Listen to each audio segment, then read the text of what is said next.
أعوذ بالله من الشيطان الرجيم. بسم الله الرحمن الرحيم.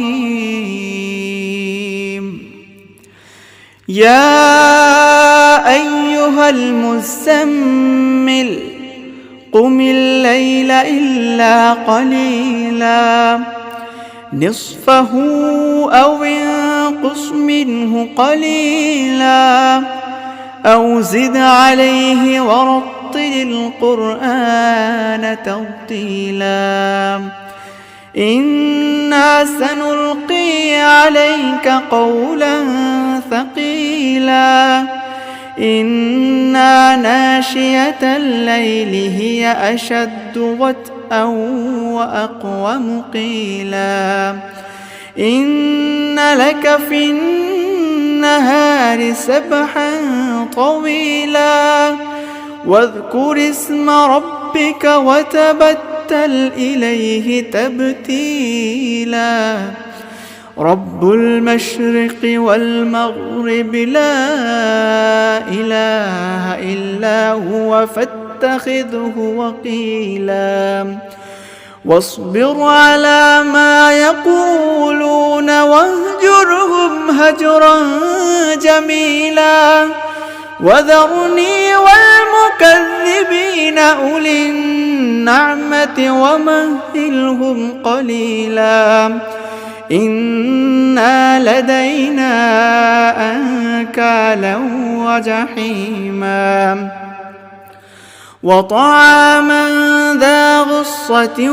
وعذابا أليما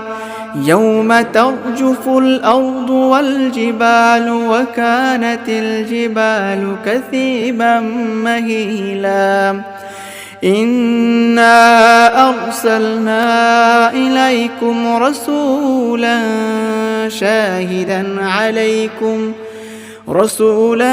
شاهدا عليكم كما أرسلنا إلى فرعون رسولا فعصى فرعون الرسول فأخذناه أخذا وبيلا فكيف تتقون إن كفرتم يوما يجعل الولدان شيبا السماء منفطر به كان وعده مفعولا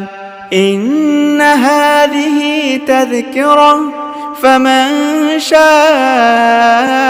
اتخذ إلى ربه سبيلا